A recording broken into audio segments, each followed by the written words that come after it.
Okay, let's take a look at teaching and learning with social studies. So, there are some challenges in social studies instruction. One of which is our population is so diverse. We've got people from all over the world in our classrooms, and we as teachers have to be very discerning about what we're putting in. This means including diverse voices and perspectives and documents so students have a chance to see people who are like them. One of the cool things we do have with social studies is the idea of inquiry pedagogy.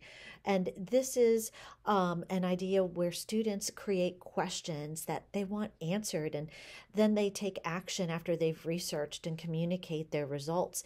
And the whole purpose is that we can create students who are engaged and participate in the democratic process that we have and who frankly think for themselves.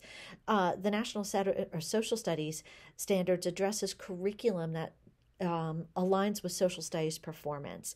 And they use these 10 themes to give a framework for social studies.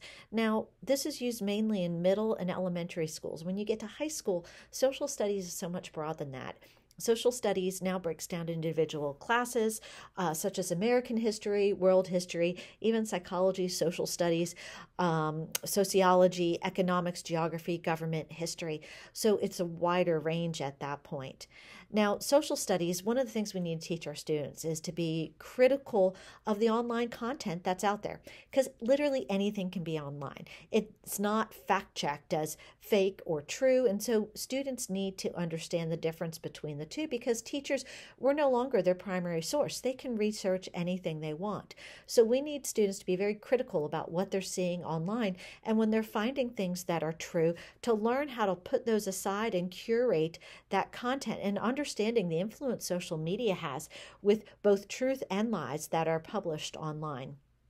So all sources, no matter what they are going to carry some sort of a bias to them. There is nothing that is exclusively neutral. And some are going to be including facts they shouldn't, or some are going to leave out facts they should have in there. So there's always a bias, and we need to teach our students to be cautious of that. Even textbooks have a bias. Documentaries and feature films even do. So students have got to learn to critically examine resources to determine if they're true and what the content is as far as bias.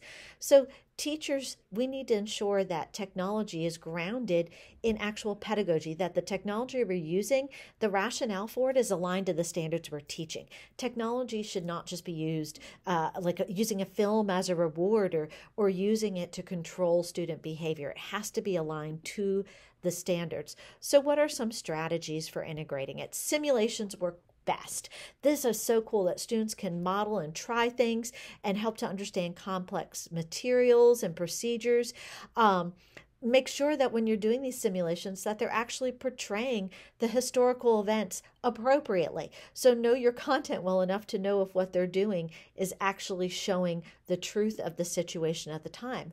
Then there's also virtual field trips. This is a great way to get students out of the classroom to see places they may never see. And I know we talked about this earlier in the semester, but you can use things like Google Earth to move them around the world, or Google Arts and Culture, and even historic sites have virtual tours that you can use to take your students there.